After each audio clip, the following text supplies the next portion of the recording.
Hello everyone, আসসালামু আলাইকুম রহমতুল্লাহ। আমি আপনাদের সামনে নতুন আরেকটি ডিজাইনের চেন নিয়ে এসেছি। এই চেনটার নাম হচ্ছে বিকে।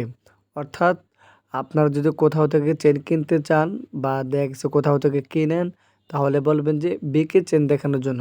তখন দেখবেন আমার এই চেনটার সাথে আপনার চেনটা মিলে দেখবেন যে সেম টু সেম।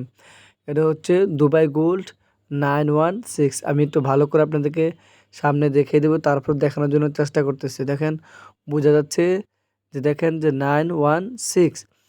সো এই সুযোগে আমার চ্যানেলটাকে সাবস্ক্রাইব করে রাখবেন, লাইক করবেন, কমেন্ট করবেন অ্যান্ড শেয়ার করবেন। প্লিজ কেউ সাবস্ক্রাইব না করে যাবেন না। একটু ভিডিওটা দেখুন, দেখলেই বুঝতে পারবেন। দেখেন আমি আপনাকে দেখাচ্ছি যে 916 দেখা যাচ্ছে। দেখতে খুবই ইউনিক, খুবই চমৎকার, খুবই সুন্দর। আমি আবারও বলতেছি, আমার চ্যানেলকে সাবস্ক্রাইব করবেন, আর যারা সাবস্ক্রাইব করেছেন তাদেরকে অসংখ্য ধন্যবাদ আমার পাশে থাকার জন্য। সো আসসালামু আলাইকুম ওয়া রাহমাতুল্লাহি ওয়া বারাকাতুহু।